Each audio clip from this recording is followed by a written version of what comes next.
நீங்கள் பார்த்து கொண்டிருப்பது உங்கள் ஜாஷுவா டிவி. சகல ஜனங்களுக்கும் நற்செய்தி.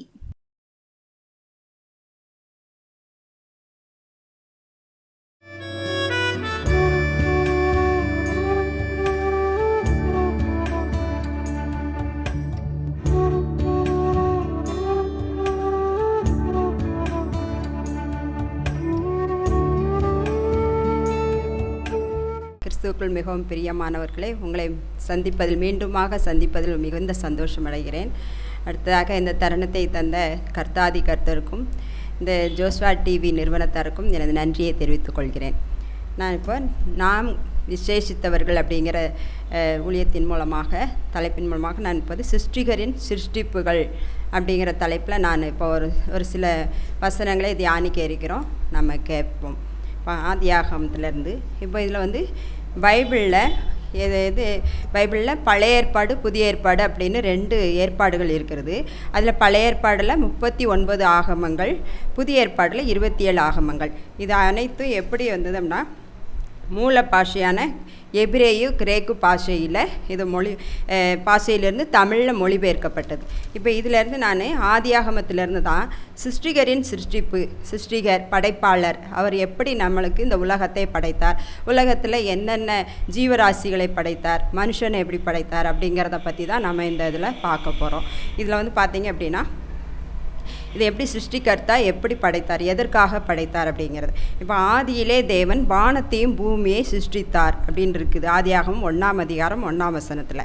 அதுக்கப்புறம் 2வது பார்த்தீங்கன்னா பூமியானது எப்படி இருந்ததாம், ஒழுங்கின்மையும் வெறுமையுமாய் இருந்ததாம். அதுக்கப்புறம் ஆவியானவர் என்ன செய்தார், தேவியானவர் ஜலத்தின் மேல் அசைவாடி கொண்டிருந்தார் அப்படின்னு தான் போட்டிருக்கு. அதுக்கப்புறமா இவர் இப்படி இருந்ததுனால அந்த பூமியை ஒழுங்கின்மையாக இருந்ததை என்ன செய்தார், உலகமாக மாற்றி அதை முதல்ல எப்படி இது பண்ணார் அப்படின்னா வெளிச்சம் உண்டாக கடவுது அப்படின்னு முதல் நாள் சொன்னாங்க. இதெல்லாம் வார்த்தையிலே சொன்னது மாத்திரம்தான். வார்த்தையிலே வெளிச்சம் உண்டாக கடவுது, அது இரவு பகல் அப்படிங்கிற 2 நேரங்களையும் குறித்து கொண்டார்.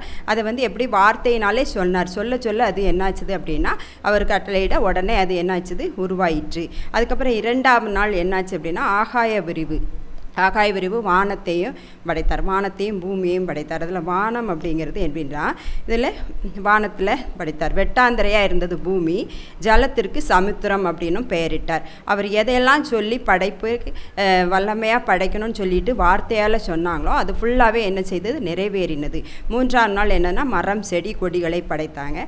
அதுக்கப்புறம் 4ஆம் நாள் அந்த சூரிய சுடர்கள், அதாவது வெளிச்சம் தரணும்ல உலகத்தில், அதுக்கு பெரிய சுடராக என்னது சூரியன், அதற்கு அடுத்த சுடரா சந்திரன், அப்புறம் நட்சத்திரங்களை படைத்தார். அதுக்கப்புறம் பார்த்தீங்கன்னா உலகத்தில் இருக்கிறவருக்கு என்னது பறவைகள், நீர்வாழ் விலங்குகள், இது எல்லாமே என்னது 5ஆம் நாள் படைத்தாங்க. 6ஆம் நாள் எப்படி அப்படின்னா நமது சாயலாக மனிதனை உண்டாக்கினார். இது அவ்வளவும் 5 நாள் வரைக்கும் என்ன செய்தாங்க அப்படின்னா வார்த்தையினால் சொல்லி என்ன செய்தார், உண்டாக கடவுதுன்னு வார்த்தையினால் உண்டாகினார். அப்புறம் அதுக்கப்புறம் 6ஆவது நாள் என்ன அப்படின்னா தேவ சாயலாக மனிதனை படைத்தார். அது எப்படி படைத்தார் அப்படின்னா என்னது மண்ணை உரித்து அந்த மண்ணில் என்ன செய்தாங்களாம், அதில் மனுஷனை படைத்தார். மண்ணுனால உருவம் மனுஷனை போல் என்ன செய்தாங்க, காது மூக்கு கை கால்கள் எல்லாம், அதாவது அவருடைய சாயலில் தேவனின் சாயலில் மனுஷனை படைத்தார். மனுஷனை படைத்தார்னா அதுக்கு சுவாசம் வேணும்ல, மூச்சு வேணும். அப்போ அது எங்கேருந்து வரும், உடனே அவர் என்ன செய்தார், அவருடைய நாசியில் தன்னுடைய சுவாசத்தை ஊதினார் அப்படின்னு இருக்கு. அதன் மூலமாக தான் என்ன செய்யப்பட்டது, மனுஷன் உருவாக்கப்பட்டான். அந்த மனுஷனை உருவாக்கப்பட்ட உடனே அப்போ மனுஷி தேவை, அப்போ அவன் தனிமையாக இருப்பது நல்லதல்ல அப்படின்னு சொல்லிட்டு ஏற்ற துணை வேணும்னு சொல்லிட்டு மனுஷியையும் உருவாக்கினார். இப்போ மனுஷன் உருவாக்கினார், மனுஷன் ஆதாம்னு பெயரிட்டு உருவாக்கினார். இப்போ ஆதாம் என்ன செய்தாம்னா உலகத்தில் இருக்கிற எல்லாம் பறவைகள் மிருகங்கள் எல்லாத்துக்கும் என்ன செய்தாங்க, ஆதாம் கிட்ட கொண்டுக்கிட்டு எல்லாத்தையும் நீ இதுக்கு என்னென்ன பெயர் சொல்லி அழைப்பையோ நீ அந்த பெயரை சொல்லி நீ கூப்பிடலாம் அப்படின்னு சொல்லிட்டு அது ஆதாம் பெயரிட்டவைகள் தான் என்னதெல்லாம், காகம், புறா, இந்த மாதிரி மிருகங்கள்னால் பாம்பு, அதுக்கப்புறம் என்னது சிங்கம், புலி, முயல் எல்லாமே என்னது ஆதாம் பெயரிட்டதான். அப்படியே நம்ம இது வரைக்கும் என்ன செய்துட்ருக்கோம், வழக்கில் சொல்லி கொண்டிருக்கிறோம். அதுக்கப்புறம் பார்த்தீங்க அப்படின்னா அது எல்லாம் மனுஷனெல்லாம் படிச்சிட்ருக்காங்க. அதுக்கு முன்னாடி என்ன அப்படின்னா எல்லாத்தையுமே உண்டாக்கியாச்சு. ஆனால் அந்த உலகத்தில் என்ன செய்ய முடியல, செடிகள் கொடிகள் படைச்சிருக்காங்க. ஆனால் அது என்ன செய்ய வளர்ச்சி அடைய முடியல. ஏன் வளர்ச்சி அடைய முடியல, அதுக்கு தண்ணி தேவை. ஆனால் மழையை அவர் அதற்கப்புறம் தான் என்ன செய்தார், மூடு பனியை மழையெல்லாம் என்ன செய்தாங்க, இந்த ஆதியாகமம் 1-2 அதிகாரத்தில் என்ன செய்ய, அப்பொழுது 2 அதிகாரம் 6 வசனத்தில் அப்பொழுது மூடு பனி பூமியிலிருந்து எழும்பி பூமியை எல்லாம் நினைத்தது. அதுக்கப்புறம் தான் என்ன செஞ்சது, எல்லாமே முளைக்க ஆரம்பித்தது. அதுக்கப்புறம் பார்த்தீங்க அப்படின்னா 2 அதிகாரம் 7 வசனத்தில் தேவனாகிய கர்த்தர் மனுஷனை பூமியின் மண்ணினாலே உருவாக்கி ஜீவ சுவாசத்தை அவன் நாசியிலே ஊதினார், அவன் மனுஷன் ஜீவாத்மாவானான். அதுக்கப்புறம் தான் அவருடைய சாயலில் படைச்சி அவனுக்கு என்ன செய்தார், நாசியிலே ஜீவ ஆத்மாவை ஊதினார். அதனால் அவன் ஜீவாத்மாவை ஆனான். சரியா? அதுக்கப்புறம் தான் மனுஷன் உயிரடைஞ்சி என்ன செய்தார், தன்னுடைய வேலைகளை செய்ய ஆரம்பித்தான். இந்த மனுஷனை படைத்து என்ன செய்தார் அப்படின்னா, மனுஷனை படைத்ததுங்க என்ன பண்ணினாங்க அப்படின்னா, ஏதேன் தோட்டத்தில் அவங்கள அழைத்து கொண்டு வந்து அதை பண்படுத்தவும் காக்கவும் வைத்தாங்க, அந்த ஏதேன் தோட்டத்தில். அப்போ அப்படி சொல்லுறப்போ அவங்க என்ன செய்தாங்க, இதில் சொல்லிட்டு கர்த்தர் சொல்கிறாரு, ஏதேன் தோட்டத்தில் எந்தெந்த இடங்களில் என்னென்ன மரம் செடி கொடிகள் அனைத்தும் இருக்குது. ஏதேன் தோட்டம் ஒரு குளிர்ச்சியான ஒரு தோட்டம். அந்த தோட்டத்தில் இருக்கும்போது அவர் என்ன சொல்கிறாருன்னா, 2 அதிகாரம் 17 வசனத்தில் நன்மை தீமை அறியத்தக்க விருட்சத்தின் கனியை புசிக்க வேண்டாம் அப்படின்னு சொல்லியிருக்காங்க. அதை நீ புசிக்கும் நாளில் சாகவே சாவாய் என்று கட்டளை இட்டார். இந்த கட்டளை இட்டிருக்காங்க. இதை ஆதாம் என்ன செய்துட்டார், சரி சாரி இந்த கர்த்தர் கட்டளை இட்டுட்டாங்க, நம்ம அதுக்கு கீழ்ப்படியணும்னு சொல்லிட்டு அந்த நன்மை இந்த தீமை அறியத்தக்க கனியை அவர் என்ன செய்யலை, தொடலை, ஒன்றுமே பண்ணலை ஆதாம். அதுக்கப்புறமா என்ன அப்படின்னா, சரி மனுஷன் தனிமையாக இருக்கிறது நல்லதில்லைன்னு சொல்லிட்டு தானே ஏற்ற துணையை உருவாக்கணும்னு சொல்லிட்டு மனுஷியை உருவாக்குறாங்க. அப்புறமா மனுஷியை உருவாக்குறது எப்படி உருவாக்குனாங்க அப்படின்னா, ஆதாமுக்கு அயர்ந்த நித்திரை உருவாக்கினாங்க. ஃபஸ்ட்டு அயர்ந்த நித்திரை, அதாவது நித்திரைக்கு உருவாக்குறது இப்போல்லாம் நம்ம ஆப்ரேஷன் பண்ணுறதுக்கு இது கொடுக்குறோம்ல, அயர்ந்த நித்திரை ஆகணும் அப்படின்னு சொல்லிட்டு மயக்க மருந்து, அந்த மயக்க மருந்தே அந்த எதன் மூலமாக வழங்கப்பட்டதுன்னா, இந்த கர்த்தர் யார் ஆதாமுக்கு அயர்ந்த நித்திரை உருவாக்கினார்லாம், அந்த இதில் இருந்து தான் அந்த மருந்தே அங்கே உருவாக்கப்பட்டது அப்படின்னு சொல்லுவாங்க, அந்த ஏற்பாடு. இப்போ அதை பார்த்தீங்க அப்படின்னா, ஆதாமுக்கு அயர்ந்த நித்திரையை உருவாக்கிட்டு கர்த்தர் என்ன செய்கிறாங்கன்னா, ஆதாமுடைய விலா எலும்பிலிருந்து விலா எலும்பை எடுத்து அதே போல் மனுஷியை மண்ணினாலே உருவாக்கி அந்த விலா எலும்பை அவள் பண்ணி என்ன செய்தாங்க, அதிலிருந்து உருவாக்கினாங்க. அப்போ உருவாக்கின உடனே அவள் மனுஷி. அந்த மனுஷிக்கு ஆதாம் தான் என்ன செய்தான், ஏவாள் அப்படின்னு பெயரிட்டாப்புல. அந்த ஏவாள் அப்படின்னா என்ன அப்படின்னா, ஏவாளுக்கு மனைகளின் இது எல்லாருடைய தாயாய் இருக்கிறாள் அப்படின்ட்டு பேர். அப்போ அந்த ஏவாளை உருவாக்கின உடனே என்னாச்சுது, மனுஷன் ஏதேன் தோட்டத்தில் ஆதாமும் ஏவாளும் என்ன செய்திருக்கிறாங்க, அப்படியே உலாவிக்கிட்டு வராங்க. அங்கே ஆதாம் தோட்டத்தை பண்படுத்தவும் காக்கவும் அதில் வச்ச உடனே 2 பேர் இருக்காங்க. இப்போ இதில் ஆதாம் இல்லாத நேரத்தில் ஏவாளிடம் சர்ப்பமானது, சர்ப்பம் என்ன செய்யுது அப்படின்னா, ஏன்னா பெண்களைத்தானே எதுனாலும் வஞ்சிக்க முடியும், வஞ்சிக்கனா ஏமாற்ற முடியும். ஏதாவது ஒன்று சொல்லும்போது பெண்கள் தான் சீக்கிரமாக ஏமாந்துருவாங்க யாருக்கிட்ட இருந்தோம். ஆண்கள் ஈஸியாக என்ன செய்ய மாட்டாங்க, ஏமாற மாட்டாங்க. அதே மாதிரி என்ன செய்தாங்க, இந்த சர்ப்பமானது ஆதாம் இல்லாத நேரத்தில் ஏவாளிடம் ஏவாள்கிட்ட எப்படி சொல்லியிருக்கும் பாருங்களேன், ஏவாளே உங்ககிட்ட கர்த்தர் என்ன சொன்னாங்க, இந்த பழத்தை சாப்பிடக்கூடாதுன்னு சொன்னாங்க. சாப்பிடக்கூடாதுன்னு சொன்னால் நீங்கள் சாப்பிடாமல் இருந்துருவீங்களா? அதை சாப்பிட்டு அதுக்கு என்ன நன்மைன்னு தெரியுமா? கர்த்தர் உங்ககிட்ட இதை சொல்லலை, அதை நீங்கள் சாப்பிட்டீங்கன்னா உங்களுடைய கண்கள் தெளிவாகும், நீங்கள் சாகவே சாக மாட்டீங்க. ஆனால் இதை உங்ககிட்ட கர்த்தர் நீங்கள் சாகுவீங்கன்னு சொல்லியிருக்காங்க, சாப்பிடக்கூடாதுன்னு சொல்லியிருக்காங்க. இதெல்லாம் பார்த்துட்டு நீ அமைதியாக இருந்தால் எப்படியாப்போ நீங்கள்லாம் என்ன செய்ய வேண்டாம், இந்த உலகத்தில் உள்ள எல்லாம் பார்க்க வேண்டாமா, இதெல்லாம் நீங்கள் நல்லா பார்த்து அனுபவிக்க வேண்டாமான்ட்டு எல்லாம் என்ன செய்து ரொம்ப வஞ்சனையான சொற்களை சொல்லி என்ன செய்திருப்பாப்புல அந்த ஏவாளை ஏமாத்திருப்பாங்க. ஏவாளும் என்ன செய்துட்டா, சரி அப்படின்னு சொல்லிட்டு சர்ப்பம் வஞ்சித்ததுனால அந்த பழத்தை என்ன செய்த, அழகான பழம் நடுவில் என்ன செய்து ஏதேன் தோட்டத்தில் நடுவில் நிற்கிது, அதை பறித்து என்ன செய்துட்டா தானும் சாப்பிட்டு ஆதாம் வந்தோடனே ஆதாமுக்கும் கொடுக்க ஆரம்பிச்சிட்டா. அப்போ இது ஆதாம் சொல்லியிருப்பார், இது கர்த்தர் கட்டளையிட்டு இருக்காரு, அதை நம்ம சாப்பிடக்கூடாதுன்னுட்டு.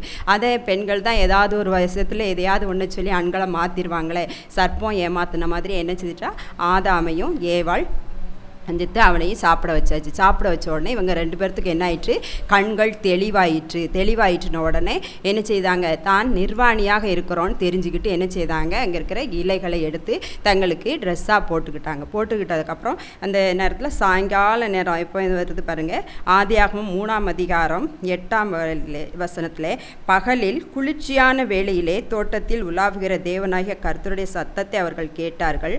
அப்பொழுது ஆதாமும் அவன் மனைவியும் தேவனாகிய கர்த்தருடைய சந்நிதிக்கு விலகி தோட்டத்தின் விருட்சங்களுக்குள்ளே ஒளித்து கொண்டார்கள். அப்பொழுது தேவனாகிய கர்த்தர் ஆதாமை கூப்பிட்டு, நீ எங்கே இருக்கிறாய் என்றார். சரியா? இது ஆதாம ரெண்டு பேரும் என்ன செய்கிறாங்க, கர்த்தருடைய குரலை கேட்ட உடனே ஒளித்து கொண்டார்கள். ஏன் அப்படின்னா, நாம் நிர்வாணியாக இருக்கிறோன்னு சொல்லிட்டு. உடனே ஆதாமே நீ எங்கே இருக்கிறான்னு அவர் கேட்ட உடனே, நான் என்ன செய்துட்ருக்கேன், இந்த தோட்டத்தில் நான் நிர்வாணியாக இருக்கேன்னு சொல்லிட்டு உங்களை பார்த்தோன்னே பயந்து ஒளிந்து கொண்டேன் அப்படின்னு சொல்லிட்டான். ஒளிந்து கொண்டோன்னே, அப்போ நீ நிர்வாணியாக இருக்கிறத யார் உனக்கு அறிவித்தா அப்படின்னு சொன்ன உடனே, உனக்கு யார் இதை சொன்னா அப்படின்னு சொல்ல உடனே என்ன சொல்கிறான்னா, அதற்கு ஆதாம், என்னோட இருக்கும்படி தேவரீர் தந்த ஸ்திரீயானவள் அவ்விருட்சத்தின் கனியை எனக்கு கொடுத்தால் நான் புசித்தேன் என்றான். அப்போது ஸ்ரீயானவள் தான் எனக்கு இந்த கனியை கொடுத்தா, நானும் என்ன செய்தேன், புசித்தேன் அப்படின்னு சொன்னோடனே, அப்போ ஸ்திரீயானவள் இப்படி கொடுத்தா அப்படின்னா உடனே தான் என்ன சொல்கிறார், ஸ்திரீயானவளுக்கு ஒரு இது சொல்கிறார், நீ நான் புசிக்கக்கூடாதுன்னு சொன்னதை நீ என்ன செய்துட்ட, புசித்துட்ட, அதனால் நீ என்ன செய்வா, எப்படி இருப்ப அப்படின்னு சொல்லிட்டு சபிக்கப்பட்டவளாக என்ன செய்தா அப்படின்னா, மிருகங்களுக்குள்ளே இந்த ஸ்திரீயானவள் நீ என்ன செய்வா, இந்த ஸ்திரீயானவள்கிட்ட சொல்கிறார், நீ உன்னுடைய பேர்கால நேரத்தில் நீ என்ன செய்வ, ரொம்ப பிள்ளை பெறுகின்ற நேரத்தில் உன்னை என்ன செய்வேன், ரொம்ப உன் வேதனை உன்னை மிகவும் பெருக பண்ணுவேன் அப்படின்னு சொல்லியிருக்காங்க. அதுக்கப்புறம் என்ன செய்கிற, நீ என்ன செய்வ, உன்னுடைய புருஷனை உன்னுடைய ஆசை பற்றி இருக்கும். இந்த ரெண்டும் இது சொல்லிட்டாங்க. அதுக்கப்புறம் அந்த சர்ப்பத்துக்கு என்ன சொன்னாங்க அப்படின்னா, நீ என்ன செய்வா, மண்ணில் நீ என்ன செய்வா, நீ உன் வயிற்றினால் நகர்ந்து உயிரோடு இருக்கும் நாளெல்லாம் மண்ணை தின்பாய் அப்படின்னு சொல்லிடுவோம். அதே போல் உன் ஸ்திரீக்கும் உனக்கும் ஸ்திரீக்கும் உன் வித்துக்கும் அவள் வித்துக்கும் பகை உண்டாக்குவேன், அவர் உன் தலையை நசுக்குவார், நீ அவர் குதிகாலை நசுக்குவாயின்னு சொல்லிட்டு ஆதியாகமம் 3:15 கொடுத்துருக்கு. சரியா? அப்போ குதிகாலை நசுக்குவான்னு சொல்லியிருக்கு. அதனால தான் நாம் என்ன செய்கிறோம், சர்ப்பம் வந்தாலே உடனே என்ன செய்கிறோம், ஒன்று கம்பை எடுத்து அடிக்கிறோம், இல்லைன்னா என்ன செய்கிறோம், எதையாவது ஒன்று சர்ப்பம் வந்துட்டு நான் நம்மளை தீண்டிடுமோ அப்படின்னு சொல்கிற ஒரு பயத்தினால என்ன செய்கிறோம், அதை நாம் அடித்து அதை கொன்னுறணும்னு நினச்சிடறோம். அதே மாதிரி தான் அது கர்த்தர் கொடுத்த சாபம். அந்த சாபத்தின் மூலமாக தான் இந்த ஸ்திரீயானவளுக்கு அந்த பெயர்கால நேரத்தில் என்ன செய்யுது, பயங்கர வலி வச்சுட்டு அது ஒரு உலகத்தில் போயிட்டு திரும்பமாக அவள் உயிர் பெற்றவள் போல் ஆகிறாள். அப்போ அந்த மாதிரியெல்லாம் சூழ்நிலைகள் வருது. எதனால் அப்படின்னா, இவங்க கர்த்தருடைய கட்டளையை மீறி நடந்ததுனால மாத்திரம்தான் என்ன செய்யப்பட்டது, இப்படி மாற்றப்பட்டது. அதுக்கப்புறம் பார்த்தீங்க அப்படின்னா, அவள் இந்த ஏவாள் அப்படிங்கிறதுக்கு என்ன பேர், ஜீவன் உள்ளோருக்கெல்லாம் தாயானவள். அப்போ உலகத்தில் எல்லாருக்கும் முதல்ல பிறந்தது யார், ஆதாமும் ஏவாள் தான். ஜீவன் உள்ளோருக்கெல்லாம் என்னது, தாயானவள் அவள். அதுக்கப்புறம் பார்த்தீங்க அப்படின்னா, இவர் தோட்டத்தில் எல்லாம் இது பண்ணியிருக்காங்க. தோட்டத்தை விட்டு என்ன செய்கிற, இவங்களை இந்த கனியை புசித்ததுனால இவங்களும் தேவர்களைப் போல இருப்பாங்க, சாகாமல் இருப்பாங்க அப்படின்னு சொல்லிட்டு என்ன செய்கிறார், இனிமேயும் அந்த கனியின் ருசியை பார்த்தவங்க திரும்பவுமாக என்ன செய்வாங்க, அந்த கனியை எடுத்து புசிப்பாங்கன்னு சொல்லிட்டு என்ன செய்ய, நீ இனிமேல் இந்த ஏதேன் தோட்டத்தில் இருக்க வேண்டாம், நீ உன்னை நான் எந்த இடத்துலேருந்து மண்ணிலேருந்து எடுத்து உன்னை உருவாக்கினோ அதே இடத்துல நீ போய் என்ன செய்யி, நான் இந்த இடத்தை நீ பண்படுத்தவும் காக்கவும் நீ அந்த இடத்துக்கு போ அப்படின்னு சொல்லிட்டு என்ன செய்தாங்க, அந்த இடத்தை விட்டு அவர்களை வேறொரு இடத்திற்கு அந்த மாற்றி அங்கே போங்கன்னு சொல்லிட்டாங்க. ஆனால் அந்த இடத்துல என்ன செய்தாங்க, இவங்களுக்கு பண்படுத்தவும் காக்கவும் தானே ஆதாம வச்சாங்க. அவங்க இல்லை அப்படிங்கவும் என்ன செய்தார் அப்படின்னா, ஜீவவிருட்சத்து போலிக்கு என்ன செய்தாங்க, கிழக்கே ஏதேன் தோட்டத்துக்கு கிழக்கே கேருபீன்களையும் வீசி கொண்டிருக்கின்ற சுடரொளி பட்டயத்தையும் வைத்தார். அதுக்கு காவலுக்காக. ஆதாம் காவல் பண்ண முடியலை, அவனை வெளியேற்றி விட்ட உடனே இவர் என்ன செய்துட்டான், அந்த இடத்துல வைச்சாங்க. இப்போ நம்ம என்ன இது பண்ணுறோம் அப்படின்னா, ஆமாம்,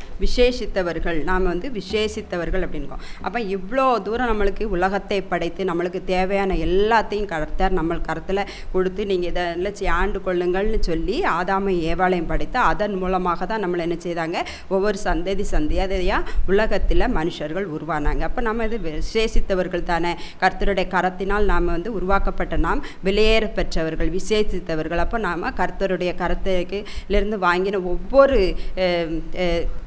ஒவ்வொரு படைப்பின் ரகசியத்துக்கும் நாம் என்ன செய்யணும், அவருக்கு நன்றி அறிதல் உள்ளவர்களாக, நாம் நன்றி கூறுபவர்களாக என்ன செய்யணும், இருக்கணும். அப்போ நம்ம தினமும் என்ன செய்யணும், ஜெபிக்கும் போது என்ன செய்யணும், எங்களுக்கு இந்த உலகத்தை தந்ததற்கு நன்றி கர்த்தாவே அப்படின்னு சொல்லிட்டு அதை சொல்லணும். சூரிய சந்திர நட்சத்திரங்களை படைத்ததரே நன்றி ஸ்தோத்திரம் அப்படின்னு சொல்லணும். நான் நித்தமும் நம்ம அதை என்ன செய்கிறோம், நம்ம ஸ்தோத்திரிப்பவர்களாக இருக்கிறோமா, நன்றி அறிதல் உள்ளவர்களாக இருக்கிறோமா என்று நாம என்ன செய்யணும், ஆராய்ந்து பார்க்கிறவர்களாக இருக்கணும். நமக்காக எவ்வளோ கஷ்டப்பட்டு என்ன செய்தாங்க, 6 நாளும் என்ன செய்தாங்க, எல்லாவற்றையும் படைத்து 7ஆம் நாள் என்ன செய்தாங்க, கர்த்தர் ஓய்ந்திருந்தாங்க. அந்த ஓய்ந்திருந்த அந்த 7வது நாளை தான் நம்ம என்ன செய்கிறோம், பரிசுத்த ஓய்வு நாள்னு சொல்லிட்டு அனுசரிக்கிறோம். அதைத்தான் என்ன செய்கிறோம், அப்போவே இருந்து என்ன பண்ணுறோம், ஞாயிற்றுக்கிழமை நம்ம என்ன செய்கிறோம், பரிசுத்த ஓய்வு நாள் கர்த்தருக்குரியது அப்படின்னு சொல்லிட்டு நம்ம என்ன செய்கிறோம், கர்த்தருக்குரிய ஆராதனை வேலைகளிலும் கர்த்தரை என்ன துதிக்கின்ற வேலைகளுமாக நாம் என்ன செய்கிறோம், இந்த ஞாயிற்றுக்கிழமையை நம்ம பயன்படுத்திக்கிறோம். அப்போ அதனால் என்ன செய்யணும், அப்போ கர்த்தருக்கு நம்ம என்ன செய்கிறோம், அவங்க உருவாக்கின ஒவ்வொரு இதுக்கும் நம்ம 7வது நாள் என்ன செய்யணும், பரிசுத்தமாக இருந்து அதுக்கு என்ன பண்ணணும், நாமளும் அவரை ஆராதிக்கிறவர்களாக, அவருக்கு ஸ்தோத்திரம் சொல்லுபவர்களாக, அவருக்கு நன்றியதில் உள்ளவர்களாக நாம் இருப்பதற்கு கடமைப்பட்டிருக்கின்றோம். அப்படிப்பட்ட கிருபையை நமக்கு தந்த கர்த்தருக்கு நாம் என்ன செய்யணும், நன்றியதில் உள்ளவர்களாக இருக்கணும். அதுக்கப்புறம் பார்த்தீங்க அப்படின்னா இவங்க முதல்ல என்ன செய்தாங்க, ஆதாமும் ஏவாளும் இலையினால் என்ன செய்தாங்க, தனக்குத்தானே நிர்வாணியாக இருந்ததை மறைச்சிக்கிட்டாங்களா. அதுக்கப்புறமா என்ன பண்ணாங்க அப்படின்னா, கர்த்தர் தான் இவங்களை ஏதேன் தோட்டத்தை விட்டு போக சொல்லும்போது என்ன செய்தாங்க, தோல் உடைய இவங்களுக்கு உருவாக்கி கொடுத்து வெளியில் போக சொன்னாங்க. சரியா, அதுக்கப்புறம் தான் ஒவ்வொரு மனுஷ சந்ததிகளும் என்ன செய்யப்பட்டது, உருவாக்கப்பட்டது. இதுக்கப்புறம் ஆதாமுடைய பிள்ளைகள் அவங்களுடைய வரலாறு எல்லாமே இருக்குது. இது ஆதியாகமத்தில் இது கொடுக்கப்பட்ட சிருஷ்டிகரின் சிருஷ்டிப்பு. அப்போ நம்ம உலகத்தை படைத்த சிருஷ்டிகர்த்தாவாகிய கர்த்தருக்கு நாம் என்ன செய்யணும், நன்றியறிதல் உள்ளவர்களாக இருக்க வேண்டும். சரி, இப்போ நாம் ஜெபிப்போமா. எங்களை அதிகமாய் நேசிக்கிற அன்பின் பிதாவே, ஸ்தோத்திரம் அப்பா. இந்த வேலையை தந்ததற்காக நன்றி தகப்பனே. ஸ்தோத்திரம் ஆண்டவரே.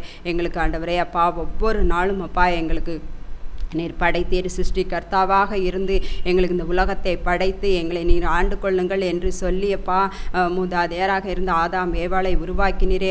அதற்கு பின்பாக ஒவ்வொரு சந்ததியாக உருவாக்கப்பட்டதே இந்த உலகத்தில் அப்பா நீர் 6 நாளும் ஆண்டவரே ஒவ்வொரு படைப்புகளாக படைத்து 7ஆம் நாள் ஓய்ந்திருந்தீரே. அந்த 7ஆம் நாள் ஆண்டவரே பரிசுத்தமாய் நீங்கள் அனுசரிக்க வேண்டும் என்று சொன்ன கர்த்தரே, ஸ்தோத்திரம் அப்பா. நாங்கள் இந்த ஒவ்வொரு படைப்புகளுக்காக நன்றிதல் உள்ளவர்களாக ஆண்டவரே அப்பா உம்மை துதிக்கிறவர்களாக இருக்கத்தக்கான கிருபையை கொடுப்பதற்காக நன்றி தகப்பனே.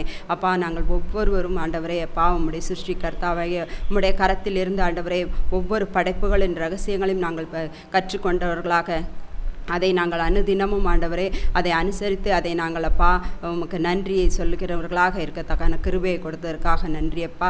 ஸ்தோத்திரம் ஆண்டவரே. மட்டும் கிருபையாய் வழிநடத்திற்காக நன்றி தகப்பனே. அதே போல் அப்பா உம்மை அறியாத ஜனங்களும் ஆண்டவரை உம்மை அறியத்தக்கான கிருபையை கொடுப்பதற்காக நன்றி தகப்பனே. ஸ்தோத்திரம் ஆண்டவரே. எங்கள் ஜெபங்களை கேட்டதற்காக நன்றி அப்பா. இயேசு கிறிஸ்துவின் நாமத்தினாலே ஜெபிக்கிறோம். இவன் நல்ல பிதாவே. ஆமேன், ஆமேன்.